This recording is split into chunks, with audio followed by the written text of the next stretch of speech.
ciudadanos protestan le dimissioni del precedente. Los sucesos han tenido lugar en el aeropuerto de Caracas. Un segundo túnel en construcción.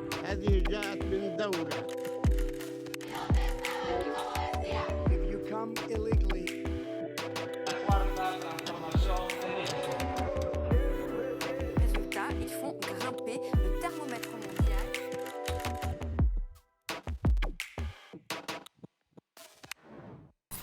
Gracias por estar aquí, puntuales a la hora en que estrenamos la segunda temporada de Mextranjeros.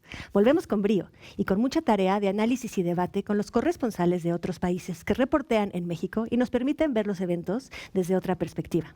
Hoy vamos a hablar de dos movimientos sociales casi antagónicos. Por un lado, el de las protestas feministas. Por el otro, el grupo conservador Frena, cuyo objetivo declarado es la destitución del presidente de la República. En el último tramo de este programa vamos a analizar el primer debate presidencial en los Estados Unidos en vista a las elecciones el próximo 3 de noviembre. Los dejo con las portadas internacionales y nos vemos inmediatamente después.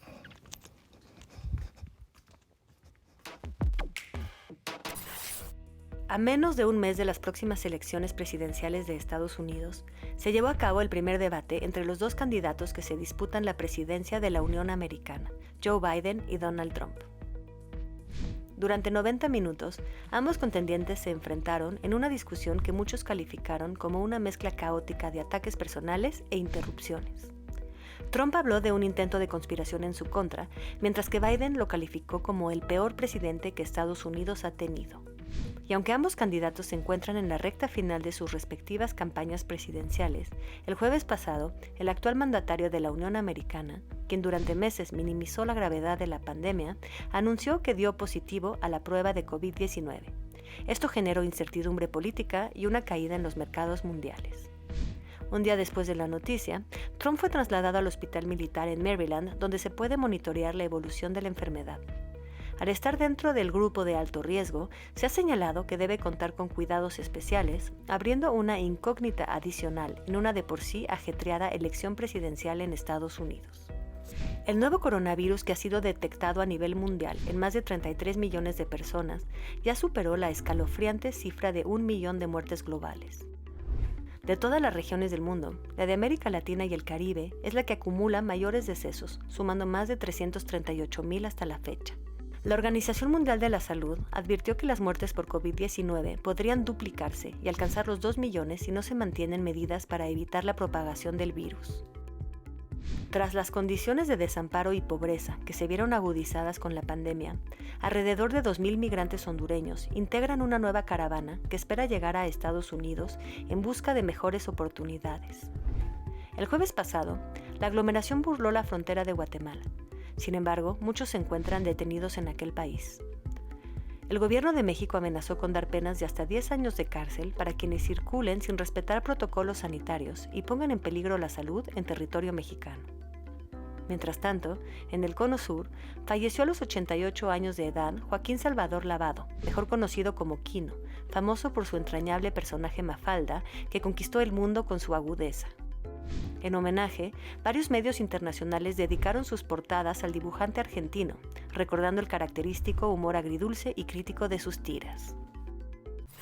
Como ven, tenemos innovaciones escénicas. Para no usar cubrebocas, y lo cual dificulta un poco la comunicación visual, tenemos estos dispositivos innovadores para la televisión mexicana, pero que cumplen al pie de la letra con las normas sanitarias. Vamos a ver cómo nos sentimos, qué tal nos funcionan y si hay que hacer algunos cambios o implementaciones extra más adelante. Pues bien, como de costumbre, vamos a pasar a las notas personales de nuestros invitados. Tenemos con nosotros a Elizabeth Malkin. Ella es corresponsal estadounidense para el New York Times. Y pues te doy la más cordial bienvenida y te pido por favor que nos platiques algo de la información de la semana. Bueno, muchas gracias por la invitación. Yo ya soy reportera independiente. Salí después de 17 años con el New York Times aquí en México, ahora independiente, pero mucho gusto, muchas gracias. Me pidieron hacer un comentario de cierta manera personal acerca de las noticias y he estado viendo con mucho interés el tema de la Suprema Corte de México y comparándolo con la situación de la Suprema Corte en Estados Unidos. Hubo mucha crítica la semana pasada cuando la Suprema Corte de México avaló la consulta de Andrés Manuel López Obrador en cuanto a la investigación de expresidentes. El tema, la verdad, es si la Procuración de Justicia es un tema para la Corte o no se puede decidir si hay que votar o no para seguir adelante con la Procuración de Justicia. Aunque la Corte de México encontró una cierta salida cambiando la pregunta. Cambiando la pregunta es muy interesante porque abre un espacio para investigar o en las palabras de la Corte, esclarecer temas del pasado. Eso puede abrir, si la sociedad civil quiere, la posibilidad de investigar muchos temas, incluso las elecciones de 1988 y un aliado muy cercano al presidente, Manuel Bartlett. El tema principal o subyacente de todo eso es si una corte debe de ser un ente politizado o no. Y lo que estamos viendo en México es un debate muy robusto de este tema, al mismo tiempo que estamos viendo este mismo debate en Estados Unidos con el intento por parte del presidente Trump y el Senado empujar la aprobación de una nueva jueza de tinte muy conservadora con unos pocos días de tiempo.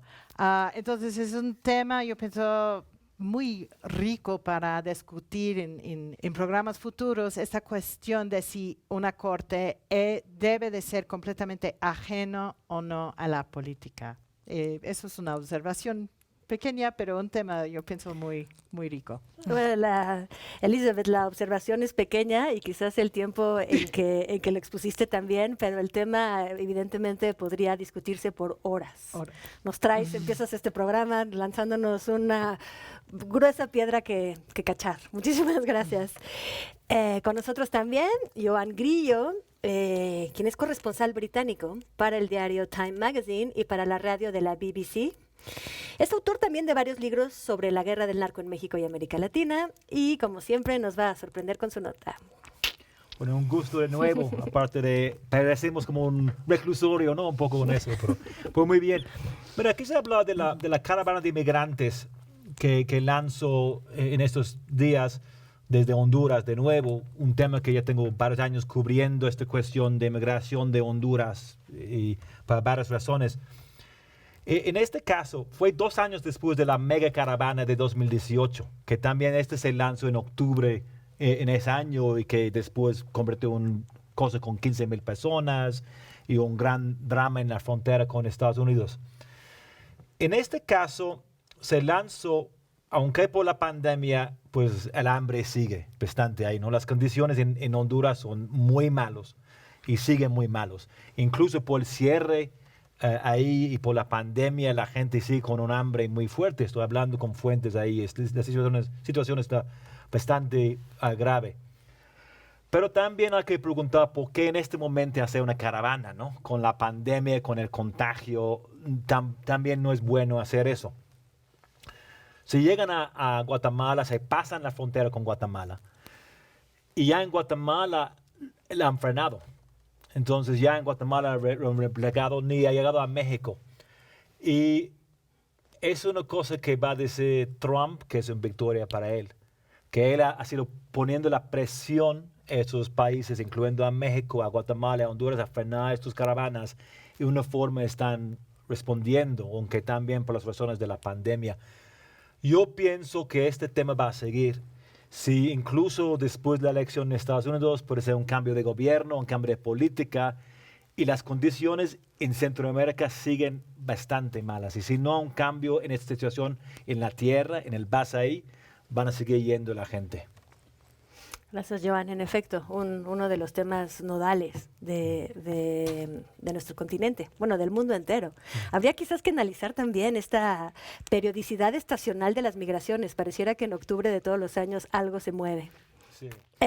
Con nosotros también nuestra querida Carmen Morán. Ella es reportera española, más precisamente extremeña, corresponsal de El País, trabaja carteras de educación, asuntos sociales e igualdad.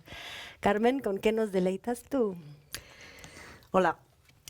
Bueno, yo no querría parecer corporativista, pero mi reflexión hoy va a ir sobre los medios de comunicación y sobre el corsé que se les está poniendo en los últimos tiempos por la figura más importante del país, que es el presidente, ¿no? En los últimos tiempos hemos visto cómo el presidente señala directamente sus conferencias matutinas a determinados periodistas, a determinados periódicos, porque hay pues asuntos que no le gustan, se siente maltratado o injustamente tratado o no van con su política. En un país, para tener una democracia plena y completa, yo creo que la pata de los medios de comunicación es fundamental. Y aquí lo que yo percibo no es solo que el presidente del gobierno esto lo pasa por alto, sino que lo percibo en otros sectores de la población. Yo llevo más de 23 años haciendo periodismo, apenas uno en México, y ya por experiencia propia puedo decir que me han tocado algunas salidas de tono por parte de ciertos sectores que jamás había vivido, ¿no? Gente que se queja por un titular como si aquí en México estuviéramos en tiempos de Carlos de Negri, y no es el caso. Gente que llama para quejarse porque ¿por qué has puesto esa foto? Oiga, porque periodísticamente era la apropiada, ¿no?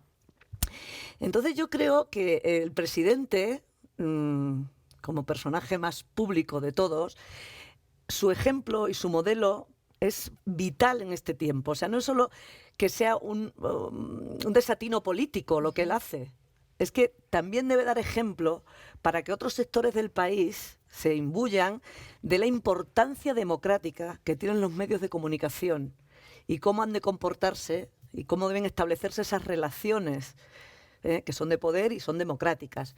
Para no parecer corporativista, como decía al principio, también tengo que decir que los propios compañeros, nosotros mismos, no siempre somos los mejores. Y prueba de ello son esas conferencias matutinas en las que algunas veces sonroja. A mí me sonroja ver ciertas preguntas que se formulan allí, y las que se formulan, cómo se responde, casi que respondiera a un entramado, ¿no?, diario para que aquello salga perfecto, ¿no?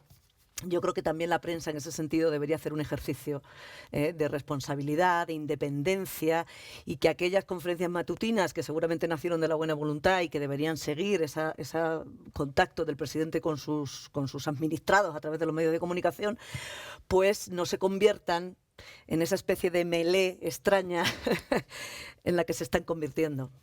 Muchas gracias, Carmen. Cierras estupendamente esta primera ronda de notas. Vamos a irnos a un primer corte y volvemos con la protesta feminista en México.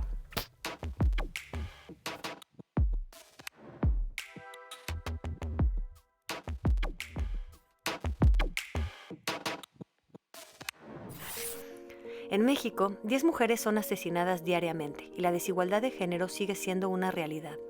En este contexto, muchos creyeron que la 4T y su gobierno paritario facilitarían el camino para derrocar el sistema patriarcal y establecer una agenda feminista en el país. Sin embargo, declaraciones del propio presidente López Obrador han puesto en duda su compromiso con la causa feminista, incluida su decisión de no fijar una postura sobre la interrupción legal del embarazo. El pasado 28 de septiembre, en el marco del Día de Acción Global por el Acceso al Aborto Legal y Seguro, cientos de mujeres marcharon para exigir la despenalización del aborto. En la Ciudad de México, las manifestantes fueron encapsuladas por un número desproporcionado de policías, lo que desencadenó una serie de agresiones que dejaron un saldo de 49 heridos. Además, se impidió su ingreso al Zócalo, lo que se consideró un acto represivo en contra de la libertad de expresión y puso en duda la responsabilidad hacia la lucha feminista por parte de la jefa de gobierno, Claudia Sheinbaum, quien previamente había cuestionado la toma de la Comisión Nacional de Derechos Humanos por las colectivas feministas. Bien, entremos al tema. ¿Qué opinión les merece a ustedes la protesta feminista en México? Pertinente.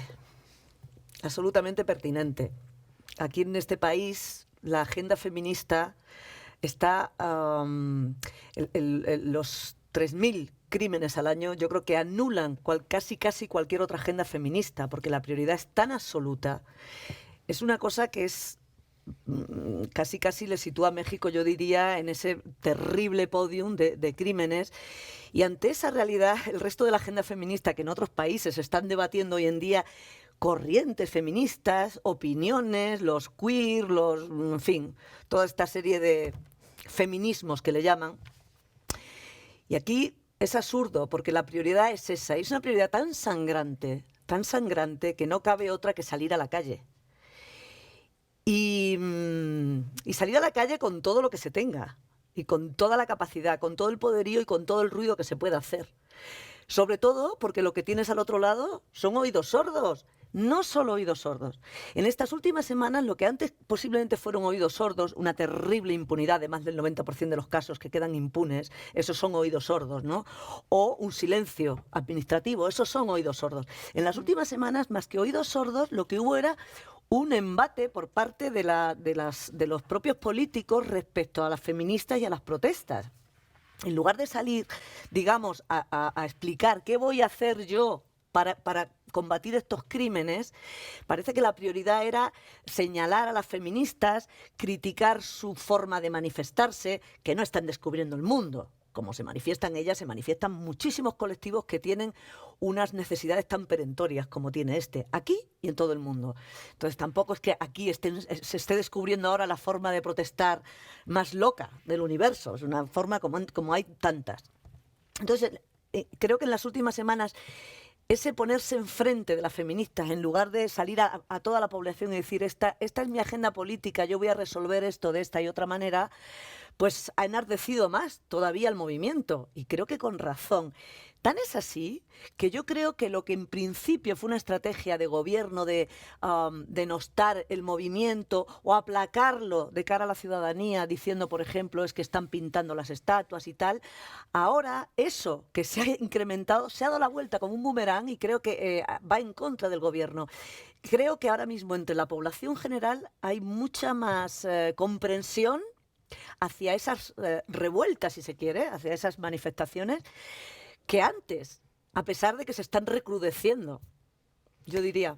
¿Qué ustedes estarían de acuerdo en esto de los oídos sordos por parte del gobierno? Y en tal caso, ¿qué podría sustentar o qué podría explicar que el gobierno, las autoridades, no se pongan adelante y no abanderen un movimiento tan fuerte? ¿Qué sucede? Es difícil de entender. Yo pienso que el presidente, él ha dicho varias veces que él es el presidente más feminista que ha habido en México porque tiene muchas mujeres en su gabinete. Y eso para él es suficiente. Digamos, es una cuestión de cuotas, de representación. Pero el tema en sí no le interesa. No le ve como una prioridad. No tiene...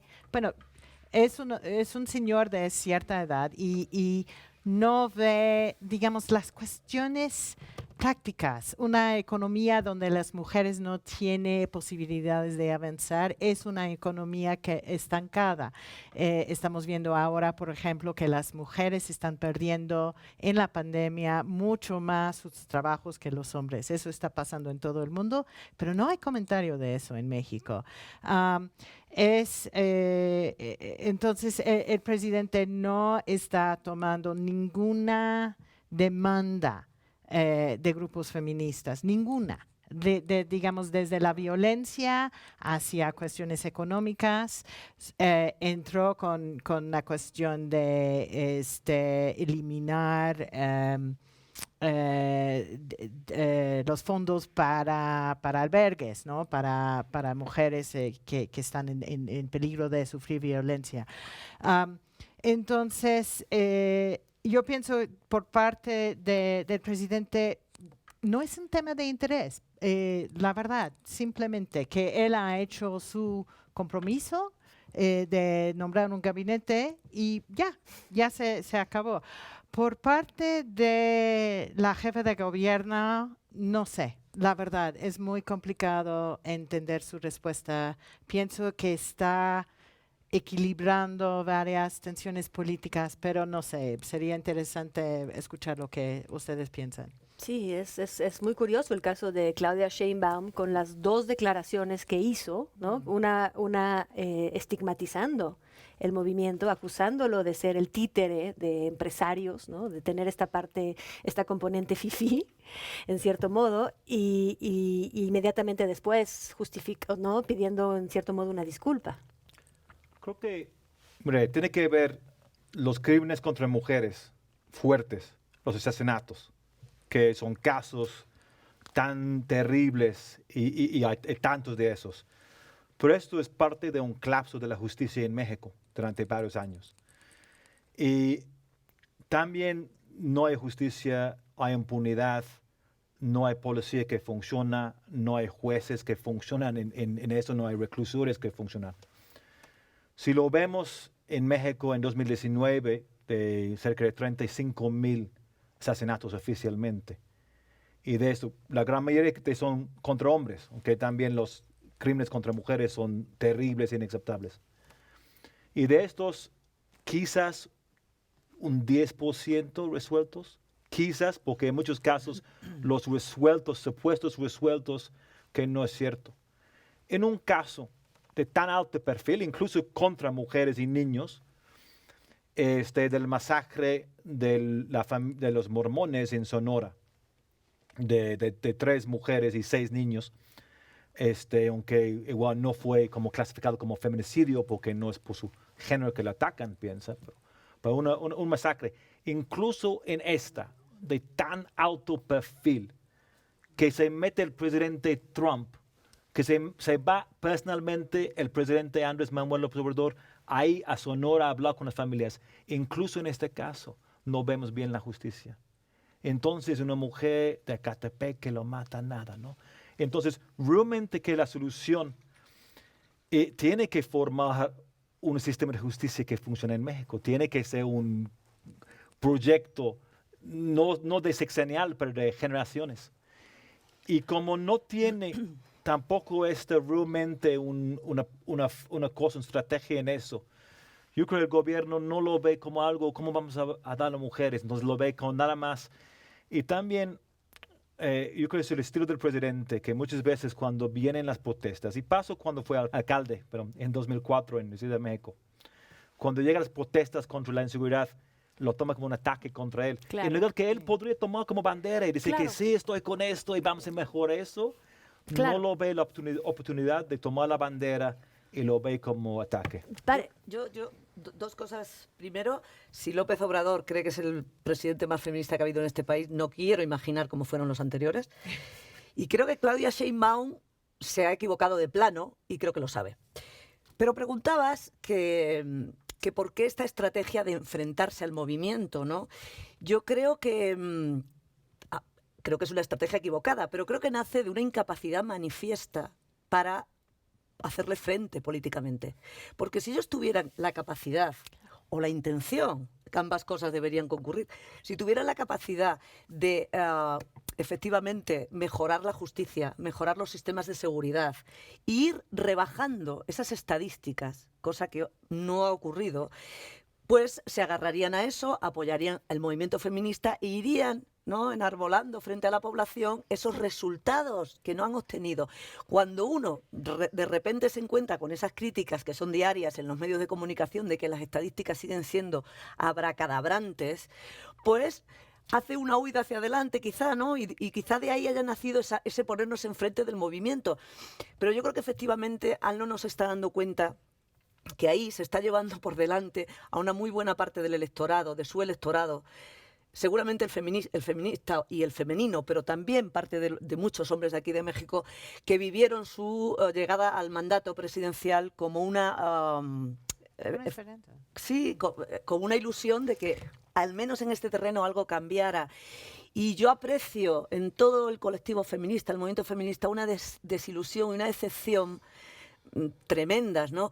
Y no sé a qué se refiere cuando habla constantemente del pueblo, pero esa gente también es el pueblo. Y no sé cuántos votos le vaya a restar esto, pero estoy segura de que algunos, aparte de que el simple tema le está dando muchos dolores de cabeza a diario. No acabo de ver la estrategia de sus asesores, francamente, en lo que a feminismo se refiere. Claro, yo creo que estás apoyando también lo que decía Joan, que al no saber qué hacer, no tener con qué procurar la justicia ni cómo reparar el sistema para dar respuesta, pues simplemente lo dejamos de lado por el momento. El problema también es que este divorcio entre la Cuarta Transformación y el gobierno en turno y las feministas está creando una especie de guerra. O sea, ¿no sienten que este reclamo de las mujeres empieza a ser contra la 4T? O sea, se está convirtiendo en realidad en un movimiento de oposición. Tenemos un pequeño minuto. ¿Quién quiere tomar este? Pues yo pienso que con la toma de la CNDH y la exigencia de la renuncia de la comisionada de Derechos humanos. de la comisión, eso muestra exactamente lo que tú dices, que es no es solamente un movimiento de exigir, es también un movimiento de protesta, de oposición. Se está volviendo un movimiento de oposición y un movimiento que hace 2 años estaba muy a favor del presidente.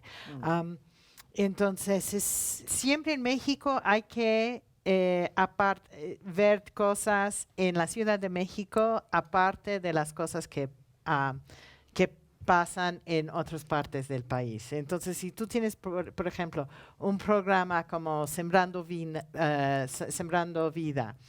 y mucho de esos fondos va a mujeres. Entonces, esas mujeres están viendo otra realidad en zonas donde no hay tanta violencia. Eso lo vi, por ejemplo, hace unos meses en Tabasco, ¿no? Que vi muchas mujeres recibiendo fondos, recibiendo apoyo, y eso, digamos, eso hace dudar. son Eso hace muchos dudar. temas. Daría para un programa hablar de esos fondos y a dónde van, ¿eh? Daría No, totalmente. exacto. Bueno, pues demos por terminado este tema por ahora. Nos vamos a ir en el siguiente bloque al otro lado del espectro de la protesta y de la oposición. Vamos a un pequeño corte y volvemos.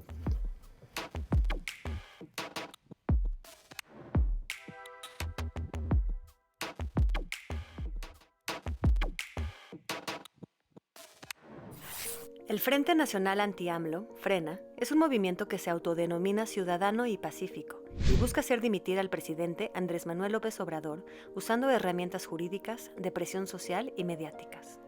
El colectivo está conformado por 67 miembros que se declaran apartidistas, entre ellos Gilberto Lozano, exmiembro del grupo FEMSA, y Pedro Luis Martín Bringas, exconsejero de la administración de Soriana. Estos últimos 6 meses, FRENA ha realizado diferentes manifestaciones para exigir la renuncia del presidente, argumentando que representa un peligro para el país y basando esta premisa en teorías conspiratorias sobre una posible transformación al comunismo. Además, instaló un plantón indefinido en el Zócalo de la Ciudad de México, donde se reveló que muchas de las tiendas de campaña montadas son artificios y permanecen vacías. ¿Realmente se trata de opositores serios? ¿Qué representa y qué simboliza esta particular oposición a la 4T? Bueno, pues volvemos ahora para detenernos en un movimiento radicalmente distinto, aunque quién sabe qué tanto lo podremos analizar, el de FRENA, Frente Nacional Anti-AMLO. ¿Qué se puede esperar de un movimiento como FRENA? Bueno, creo que es una cuestión curiosa que está pasando en eso. Lo has dicho en otras ocasiones que en México falta formas de una oposición política eficaz. De oposición. Como sí. debe ser como allá en el Congreso, una forma de cuestionar al presidente, política y un formulario para eso. Y no sale bien en México eso, ¿no? Se queda con un gobierno fuerte o débil y una oposición que no se mueve bien. En este caso se salen ellos pidiendo la renuncia de Andrés Manuel López Obrador, que no es justo eso.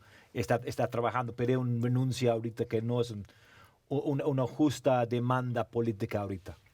Pero yo creo que ellos ni realmente piensan que van a realizar esto, lograr eso. Yo creo que están pensando en el largo plazo, de construir un movimiento derechista, populista más a la extrema.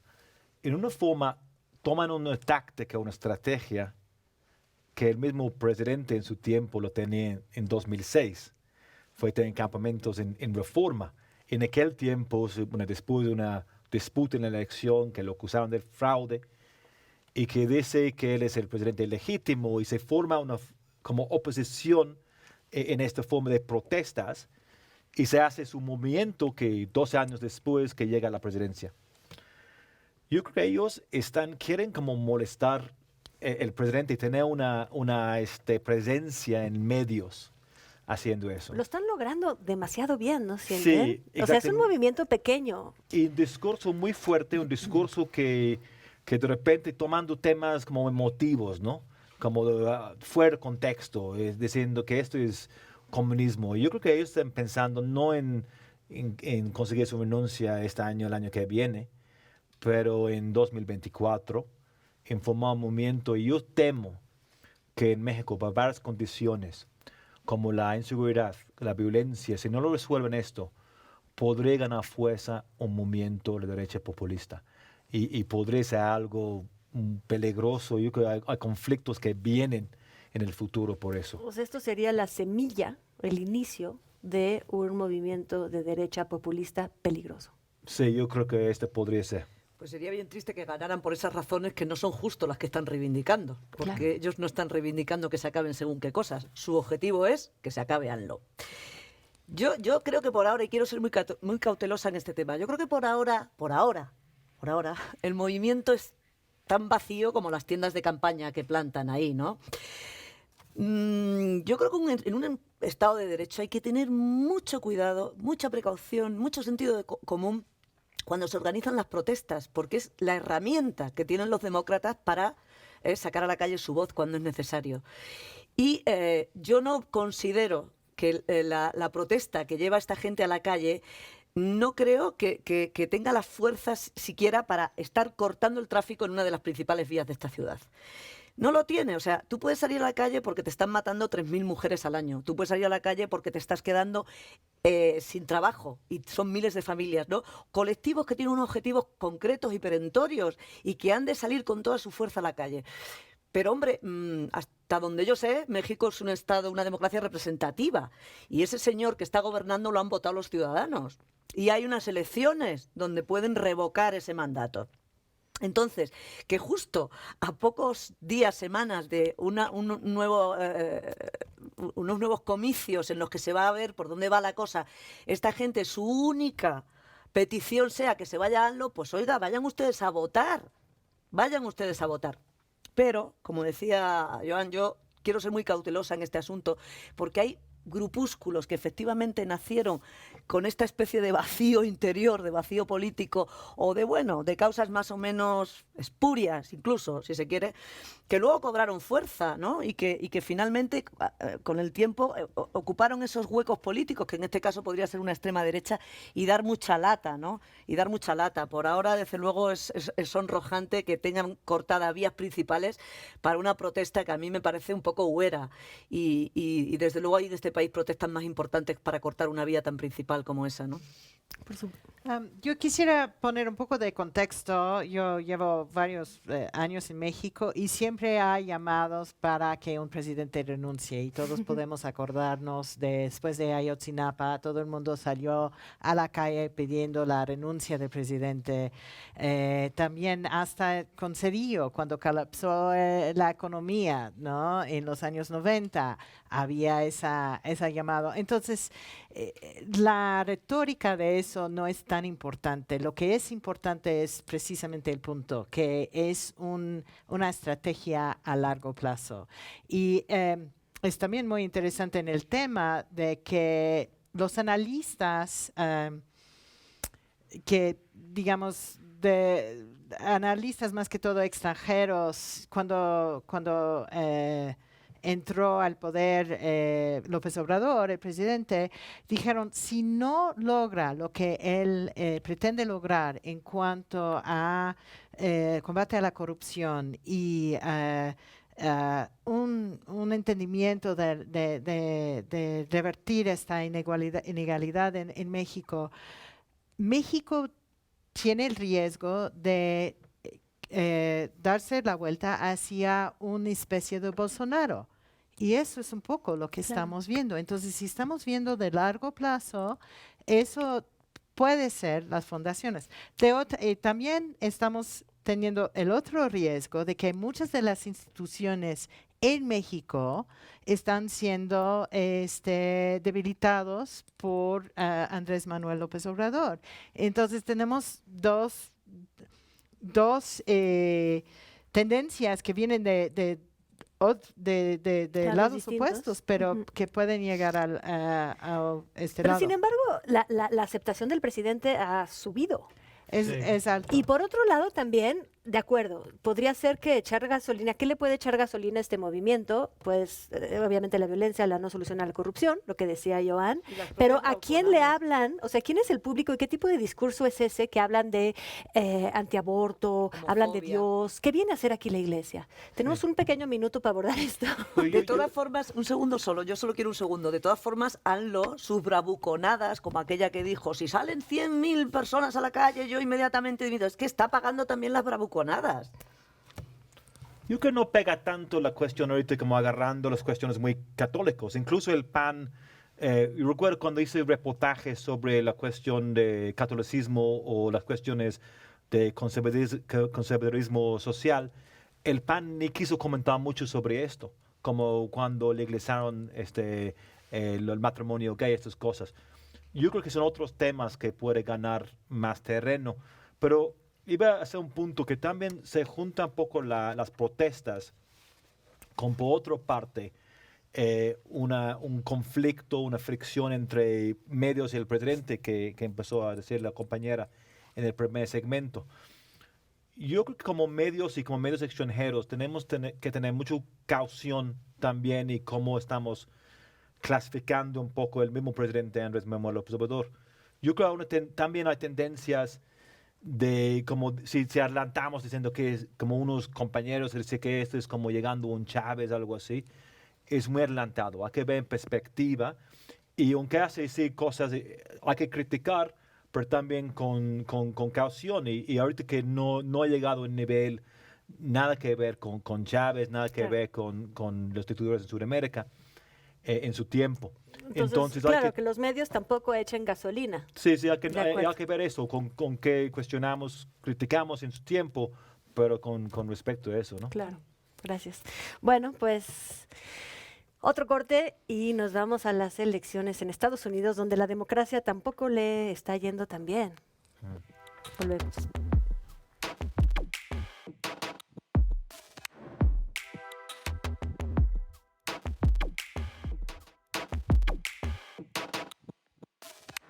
El pasado 29 de septiembre, durante 90 minutos, Donald Trump y Joe Biden sostuvieron el primer debate presidencial rumbo a las elecciones de Estados Unidos programadas para el 3 de noviembre. El encuentro estuvo marcado por el caos, la falta de contenido, las interrupciones y las agresiones verbales. Los candidatos expusieron sus posturas sobre la pandemia por COVID-19, el sistema de salud, la economía, la declaración de impuestos del actual mandatario, el cambio climático, la tensión racial y el incremento de la violencia en el país.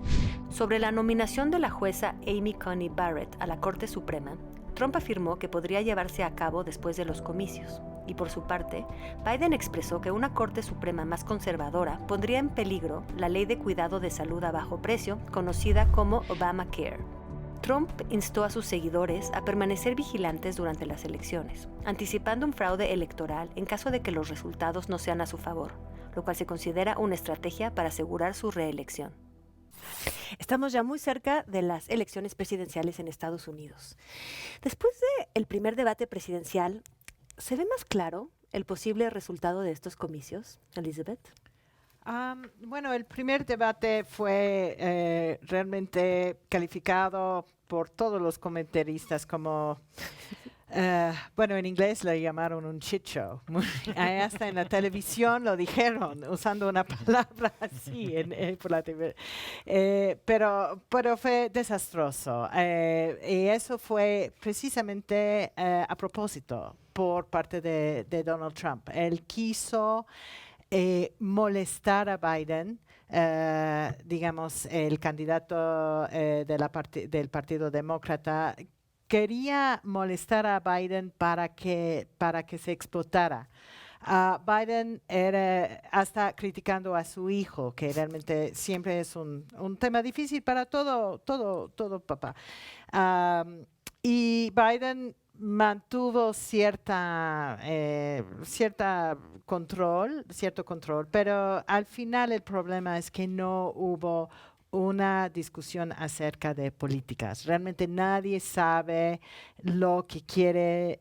Bueno, todo el mundo sabe que Trump quiere más Trump y Biden quiere no ser Trump, pero no había una discusión fuerte acerca de temas importantes como la salud, la pandemia, etcétera. Las encuestas realmente muestran que la fuerza de Biden, que ya había antes del debate, se mantiene y hasta se ha fortalecido en estados principales. El sistema electoral en Estados Unidos es muy complejo, medio tonto, pero realmente todo cae sobre algunos estados donde la competencia es muy reñida. Y en esos estados se está viendo que Biden ha mantenido en muchos casos su fuerza o hasta mejorado. Estados como Arizona, Florida, Pensilvania, Carolina del Norte de cierta manera. Lo que realmente es la situación el problema más complejo es el derecho a votar y la posibilidad de que mucha gente va a votar por correo por la pandemia y que Trump ha montado un ataque a este método de votar. Entonces, todos ven la posibilidad de una disputa legal en cuanto a los resultados que puede durar meses. Digamos, el presidente toma posesión el 20 de enero. Entonces, que eso puede alargarse mucho tiempo si no hay un resultado contundente la primera semana. ¿Este tiempo extra a quién beneficiaría? ¿Beneficiaría directamente a Trump? No es que puede beneficiar en el sentido de que el Partido Republicano está montando muchas pleitos legales para disputar, digamos, el conteo en esos estados claves. Y se está viendo como toda una infraestructura que están montando. Trump mismo ha dicho que la Suprema Corte va a ser el que cuenta los votos. La Suprema Corte nunca cuenta votos, pero muestra cómo está visualizando la cosa. Claro. ¿Es en cierto modo el fin de la era del debate televisivo? Presidencial, o sea, quizás se juega en otro lado ya la decisión, ya no estamos en 1960 cuando quien gana un debate televisivo gana las elecciones, quizás ya esto ha quedado trasnochado. Pues yo creo que hasta cuando ve este debate, hasta uno piensa hasta el sistema presidencial no está funcionando, con todo lo que está pasando en Estados Unidos y dos tipos gritando, que resuelva. Mire, Estados Unidos este año y estos meses ha sido loco. Yo creo que nuestro querido país vecino de aquí está en sus psicosis, ¿no? Ahorita, ¿no? Estamos viendo durante la pandemia, de mera pandemia, por bueno o malo, hasta 25 millones de personas en la calle marchando. Estamos viendo de destrozos. Yo temía al principio de la pandemia que se podría ser mucho saqueo en México si hubo escaseces. Y hubo incluso grupos haciendo como saqueo de COVID, ¿no? En Estados Unidos estamos hablando de saqueos y destrozos entre $1,000 millones y $2,000 millones en valores. Unos pueblos que ni escuchas de repente quemados, sacados, cosas muy fuertes que está pasando, que sigue como grupos milicianos entrando a disparar. Un grupo que se llama los Boogaloo Boys, que tiene como estos camisas hawaianas que van disparando a policías. Y es un grupo medio derecho, loquito, antipolicías. Otros milicianos, un chavo de 17 años que entra a una manifestación y mata gente, ¿no? todo lo que está pasando, una cosa loco, ¿no? Bueno, vamos a ver la elección si puede resolver eso. Hay riesgo súper alto de la situación postelectoral. Están hablando, están poniendo abogados por esto y podría ser con violencia. La manera en que hay menos problema postelectoral es si tiene victoria contundente el Biden. Pero incluso yo creo que, bueno, vamos a ver si este es como el loco 2020 para Estados Unidos, o incluso después que gana Biden o Trump, sigue estos problemas al año que viene y otros años. Es una situación bastante fuerte ahí. A mí me interesa saber de estas elecciones un poco, ya lo decía la compañera, pero hasta qué nivel va a condicionar toda la campaña, lo que queda de campaña en las elecciones, precisamente la entrada, ¿no? Esa intrusión de la COVID en la campaña. O sea, si ya antes nos habló de educación o de asuntos sociales en el debate, imagínate ahora con la que se ha montado con esta revuelta. Yo en ese sentido, yo creo que nunca he visto un uso llevar tan lejos el uso electoralista de una cosa privada, ¿no? De algo que te pasa, con la gravedad añadida de que a mí me da igual que este señor siga en su línea de ser el más macho de la manada, ¿no? De confundir esta hombría, que confunde, ¿no? Soy el más poderoso, soy el más rudo, luego soy el más líder, ¿no? Esta cosa tan machirula, la está trasladando cuando sale, ¿no? Cuando sale ahí a decir, ya salgo, no me pasa nada. Ya, pero es que usted tiene 200.000 personas que se han muerto. Y es muy alucinante que, aparte de que él quiera hacer uso de su vida privada y de una enfermedad que tiene y que es grave, quiera hacer uso electoralista, hombre, creo que está dañando seriamente a la gente que ha perdido vidas humanas, que son 200.000. Pues yo quería preguntarle a la compañera, ¿cómo consideras tú que va a influir esta llegada de la COVID a una campaña que ya nacía con un pecado capital tan terrible como es acusar a la gente de que va a ser fraudulenta porque van a votar por correo en un país como Estados Unidos? Pues eso, digamos, el COVID es muy interesante porque la semana pasada empezó con un reportaje del New York Times alucinante. El hecho de que Trump no paga impuestos. Un año pagó impuestos sobre la renta, un supuesto billonario de $750. Y como están comentando, ahorita está recibiendo tratamiento socializado, digamos, porque el pueblo americano está pagando su tratamiento de COVID. Esta semana empezó con eso de los impuestos. Después pasó el debate y al final el presidente tiene COVID. Había por parte de alguno de su equipo la esperanza de que COVID podría ayudarle, que tener COVID, porque eso se vio con Boris Johnson en Reino Unido, que hubo lo que se llama un sympathy bounce, un rebrote de apoyo por simpatía. Pero Trump realmente perdió esa oportunidad por este hombrío, como tú lo llamas correctamente, ¿no? Que soy el más macho. Y entonces es un hombre que no puede entender qué es la empatía, ni puede fingir por cuestiones electorales una empatía, ¿no?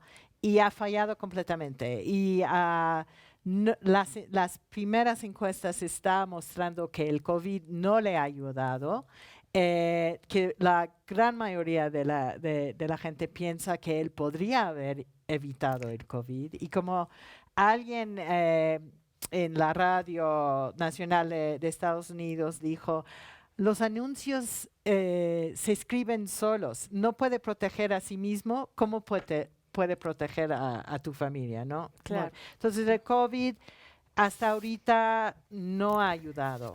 Pero conociendo a este hombre que puede sacarse un COVID para su campaña, todavía podemos esperar un mes a ver qué se le puede ocurrir. Bueno, pues terminamos este programa. Espero que nos juntemos pronto otra vez en esta mesa para seguir discutiendo. debatiendo y comentando lo que pasa, lo que sucede en este México y en este mundo. Yo quiero dar una última buena noticia. Es un programa con muchas noticias, pues estamos de estreno, es normal. Es que por fin vamos a poder empezar la alternancia de conductoras. Esto estaba programado desde un inicio. Se trataba de cambiar de conductora para cada programa, para tener diferentes voces, diferentes maneras, ¿no?, de suscitar el debate. Y se une entonces ya a nosotros Ixchel Cisneros Soltero, y pues ella y su servidora estaremos aquí con ustedes el resto de esta temporada, que no se pudo hacer la primera vez por el confinamiento, pero nos vamos completando y mejorando. Entonces, la próxima semana, cita con Ixchel. Nos vemos pronto. Muchas gracias.